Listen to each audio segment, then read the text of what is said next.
aujourd'hui, c'est une présentation presse trail et c'est pour la nouvelle Kawasaki KLE 500. Kawasaki KLE 500, c'est le retour d'une appellation bien connue chez Kawasaki qui datait des années 90 et c'est surtout un tout nouveau trail qui utilise la plateforme 450, donc issue de la Z500, de la Ninja 500, pour un trail on et off-road, voilà, avec des aptitudes tout-terrain. Et puis c'est une moto qui va permettre à Kawa de venir concurrencer tout un tas de motos natives A2, directement homologuées A2 sur le segment. On pense bien sûr à la CF Moto MT450 qui fait des super ventes, bien sûr, en France. Et puis il y en a d'autres, hein. Il va y avoir l'arrivée de la BMW F450 GS que je vais aller essayer bientôt aussi.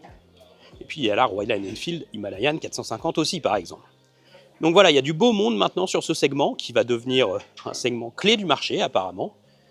Et bien voilà, hein. Donc aujourd'hui au menu de la route, du tout-terrain, une belle boucle. Bon, bah on devrait quand même pas mal s'amuser, hein. Allez, c'est parti.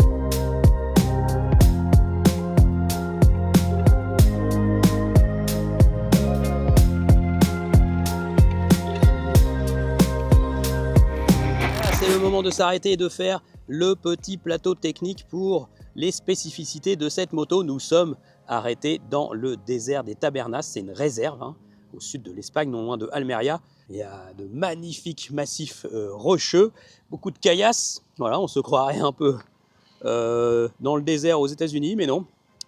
C'est un écrin parfait pour essayer cette KLE 500. Allez, c'est parti pour la partie technique. Cette moto bénéficie d'un design propre, hein, tout à fait singulier, voilà, qui rappelle un petit peu la KLE 500 des années 90. Bon, pas tellement finalement, elle a une allure vraiment moderne. Il n'y a aucun rappel vraiment stylistique par rapport à la première KLE. On va avoir un avant très distinctif, très typé Kawasaki. Moi, je trouve qu'il est très réussi. Voilà, et puis ça rappelle bien la dynastie des Z, d'ailleurs on dirait un phare de Z tout simplement. Là vous avez la version SE qui est un petit peu plus chère, mais elle a une belle présentation. Le cadre vert ressort très bien, la peinture blanche est très jolie, non c'est vraiment pas mal du tout. Au niveau de la qualité de fabrication, eh bien on va remarquer que bien sûr Kawasaki a soigné sa moto, c'est sûr. Bon, alors les autocollants, ils ne sont pas vernis. Et puis l'habillage, il est rigoureusement assemblé par Kawasaki Thaïlande, parce que bien sûr elle vient de la plateforme 500 et donc elle est faite en Thaïlande cette moto. Mais c'est sûr que dans l'ensemble, on comprend bien que Kawasaki a compté ses sous pour cette moto, hein. On retrouve évidemment au cœur de cette moto le bicylindre parallèle de 451 cm3 avec des codes super carrés, hein, double arbre à cam en tête, 8 soupapes, du refroidissement par eau, du classique hein, sur cette moto, hein. Alors il développe 45 chevaux à 9000 tours, 42,6 Nm à 6000 tours minute.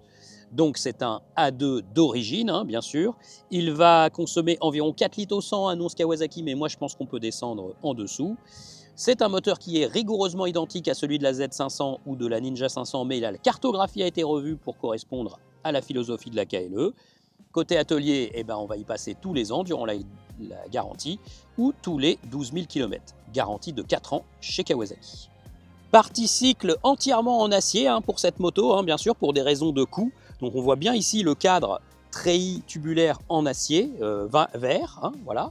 On le voit très bien ici, il parcourt toute la moto, il est apparent, dans son coloris vert, il est très joli. Le bras oscillant, bien sûr, il est en acier, hein, toujours pareil pour une question de maîtrise des coûts. Les suspensions sont traitées sérieusement, c'est du Kayaba. Donc on a une fourche inversée, 43 mm à l'avant. donc c'est quand même une belle fourche inversée. Il n'y a pas de réglage, mais moi je vous en parlerai en conclusion. Les suspensions font partie du point fort hein, de cette moto. Donc 43 mm, 210 mm de débattement à l'avant, 196 mm à l'arrière, donc on est plutôt sur du sérieux au niveau des débattements. Les jantes sont des jantes avec des chambres à air en 21 pouces à l'avant et 17 pouces à l'arrière. Pas de 18 pouces à l'arrière, tout simplement parce que c'était le meilleur compromis pour la route aussi de mettre une 17 pouces à l'arrière. Voilà, donc on est sur du sérieux, frein à disque classique à l'avant, fixation axiale bien sûr, on a fait dans l'économie au niveau du mètre cylindre, voilà, on a fait un mètre cylindre tout simple et les leviers ne sont pas réglables hein, sur cette moto. Fixation axiale de chez Nissin hein, quand même, hein, voilà, et puis un ABS classique, un ABS d'ailleurs que l'on peut déconnecter, mais déconnecter totalement, il faut se mettre à l'arrêt. Et là, on peut switcher l'ABS, mais on n'a plus d'ABS à l'avant, alors que sur certains trails, on peut avoir un mode off-road, donc c'est-à-dire ne plus avoir d'ABS à l'arrière, mais conserver l'ABS à l'avant. Là, non. C'est vraiment on-off sur la KLE 500.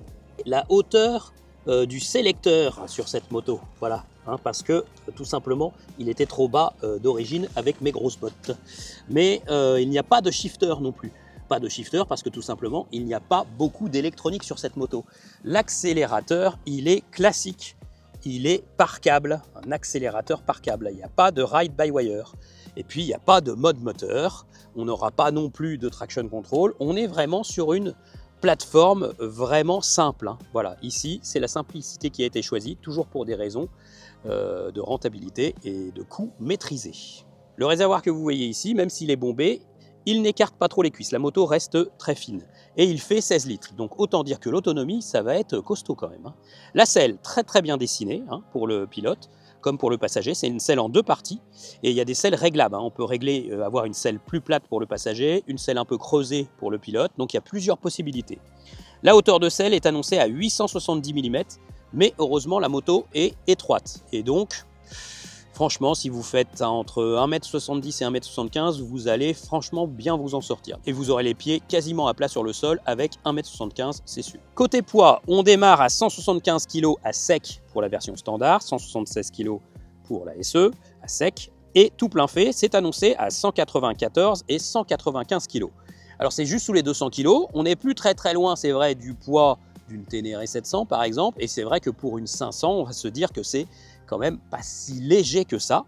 En revanche, il y a le poids annoncé sur la fiche technique et le poids ressenti en mouvement. Moi, je peux vous dire que c'est bien différent. Hein. En mouvement, elle fait très légère cette moto. Hein. Et puis, de toute façon, il n'y a pas de mystère. C'est quand même un bicylindre parallèle. Il y a un treillis en acier, un bras aussi en acier. Il y a un moment, si on veut perdre beaucoup de poids, il faut simplement passer par des matériaux plus nobles. Le tableau de bord de la version SE, c'est le TFT couleur très connu chez Kawasaki qu'on a sur à peu près toutes les motos, l'ancienne Z900 par exemple, et puis plein de motos au catalogue. Hein. Donc il est très lisible, assez complet, il n'y a pas la température ambiante, mais il y a 2 trips partiels, il y a une jauge qui est précise, la température du moteur, une horloge, et on peut le connecter à son smartphone avec l'application Kawasaki. Le pare-brise de la version SE est plus haut que celui de la version standard, et il est ajustable, on peut le relever un peu, hein, voilà. Donc, mais par contre, pour cela, il faut sortir les petits outils, hein. C'est pas de réglage manuel. Il faut avoir recours à une clé plate et une clé Allen pour pouvoir relever ou descendre le pare-brise. Un petit mot sur les pneumatiques que vous voyez ici. Ce sont des pneumatiques IRC d'origine chinoise. Hein. Voilà, IRC Trail Winner. Donc ce sont des pneumatiques que l'on ne remettra sans doute pas au sein du marché français parce que c'est pas tellement facile à avoir ces pneus-là de toute façon. Bon, ils font le boulot, ils chauffent. On n'a aucune remontée d'informations, hein, on ne sait pas du tout s'il y a du grip ou pas, voilà. Mais que ce soit tout terrain ou route sèche bien sûr, ils ont fait plutôt le travail.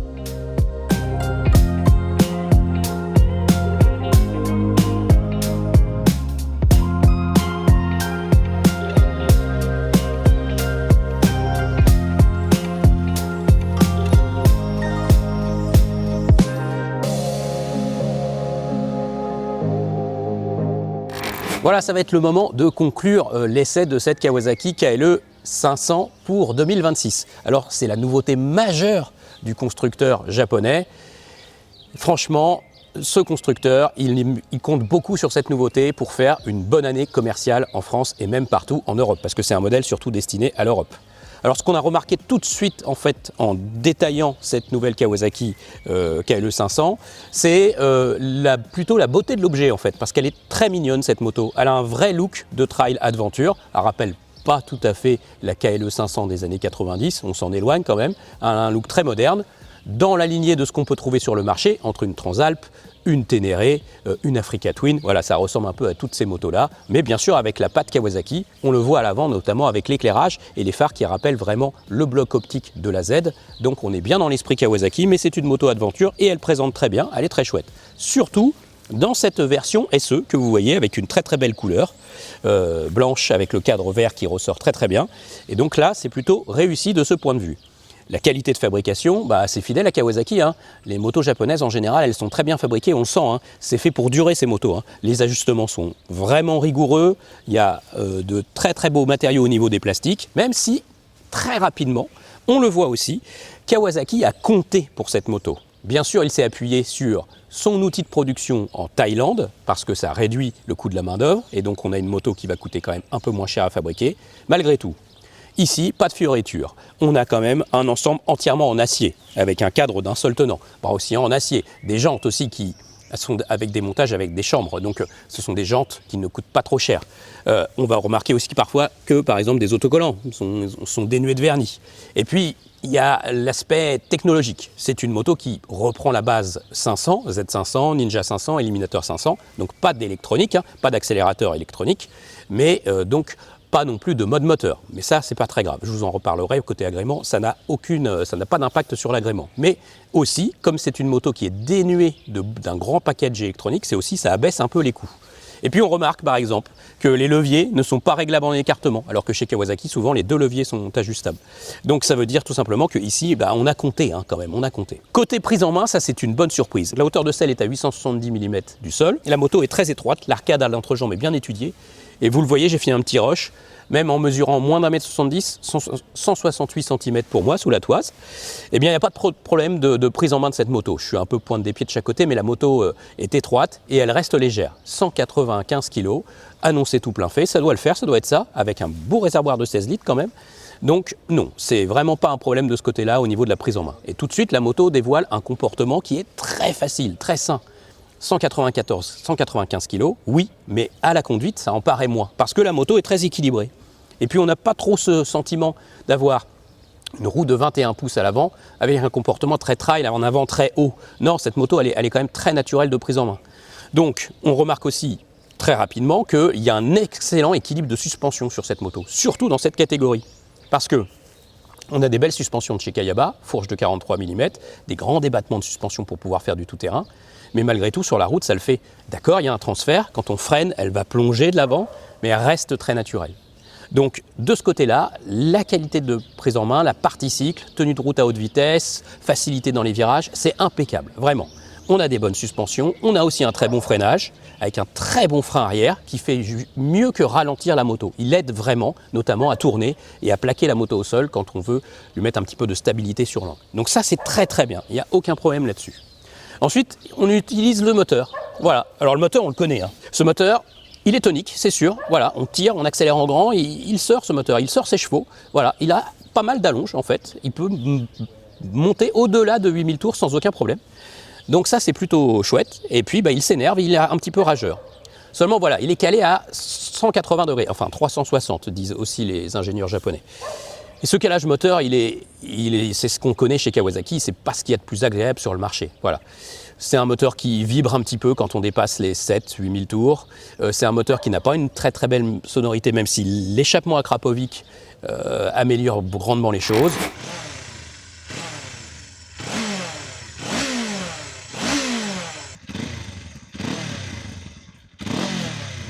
Voilà, c'est un moteur qui n'est pas le plus plaisant à utiliser sur le marché. Le calage à 270 degrés, qu'on connaît par exemple sur la CF Moto MT450, est bien plus souple, bien plus rond. Il donne l'impression d'avoir plus de traction, plus de coffre. Voilà, c'est plus sympa. Et puis ce moteur, on voit que c'est un 451. C'est pas un 500 en fait. Voilà. Et ça a des limites sur les grandes routes notamment. Parce que je me suis permis de faire un petit peu d'autoroute. Et c'est vrai qu'elle peut rouler à 130 cette moto, mais elle est déjà à très haut régime, au-delà de 7300 tours minute. Donc elle mouline un petit peu. Et donc ce qui fait qu'on comprend très vite que pour rouler, ce sera mieux de rouler à 110 km/h avec cette moto. Attention, hein, ce n'est pas une faille spécifique à la KLE 500, puisque dans la catégorie, il y a des motos qui sont comme ça aussi. La KTM 390 Adventure R, qu'on a essayé il n'y a pas longtemps sur Motor Live, eh ben, il n'y a pas de problème, hein, on peut faire de la route avec cette moto. Mais c'est pareil, elle ne va pas trop accepter de rouler à 130 soutenu. C'est des petits moteurs, il faut rouler en dessous, à 110. Sinon, à partir de là, tout va bien.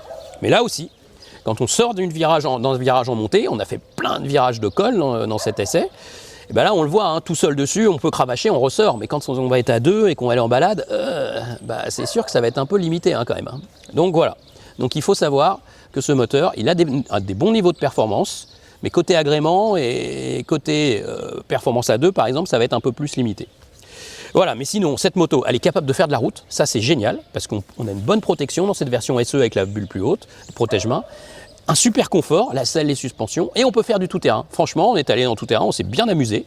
Voilà, moi je me suis même permis de verser la moto sur la gauche, parce que je suis un peu trop nul dans le sable, et la moto, en version SE, était bien protégée, facile à relever avec 195 kg, c'est nickel. Et donc du coup, c'est une moto qui a des capacités entre route et tout-terrain, un peu comme la KTM, un peu comme la CF Moto, un peu comme la Royal Enfield Himalayan, toutes ses concurrentes. Et ça va être le mot de la fin. Voilà, figurez-vous que cette moto, même si elle est très agréable, très homogène en fait, c'est une Kawasaki, elle sait tout faire, la partie cycle est réussie, le moteur est tonique, il y a un bon confort général, on va tout faire avec cette moto. Aller au boulot tous les jours, et puis aussi partir en vacances, partir en vadrouille tout terrain, elle est vraiment versatile. Elle aurait pu s'appeler Versys, mais non, là c'est trop aventure pour qu'elle puisse s'appeler Versys. Et c'est le mot de la fin en fait, c'est qu'il y a beaucoup de concurrentes sur ce marché.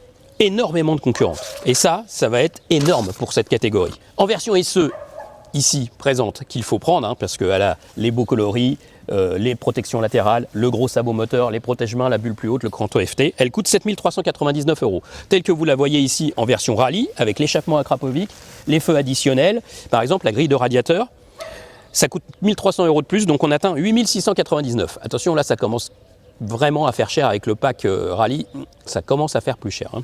Mais dans cette catégorie, en fait, il y a beaucoup de concurrentes. Hein. Il y a la CF Moto, elle est à 5 999 €, la MT 450, la BMW F450 GS qui va arriver, que je vais aller essayer, 7 500 € également.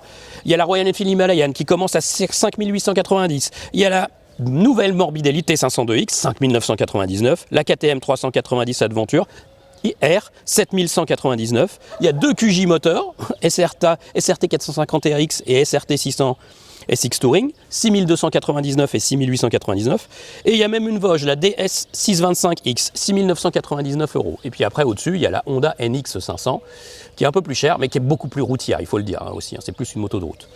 Donc vous voyez, la catégorie, elle est tout simplement pléthorique. Il va y avoir énormément de monde sur ce segment. Donc pour Kawasaki, il va falloir se faire une place. Hein. Pour cela, elle sera en démo partout. Tous les concessionnaires moto Kawasaki de France vont en avoir une. Vous voulez vous faire une idée, c'est facile. Vous poussez la porte après cet essai et vous allez essayer la moto. Et le mieux, c'est de nous faire un retour commentaire sur cette vidéo YouTube. Ce sera très instructif pour nous, mais aussi pour tous les autres qui s'y intéressent. Voilà, je vous invite à vous abonner à la chaîne YouTube Motor Live, activer les notifications et n'oubliez pas, on fait plein de reels, il faut aller voir nos reels aussi. Allez, à bientôt.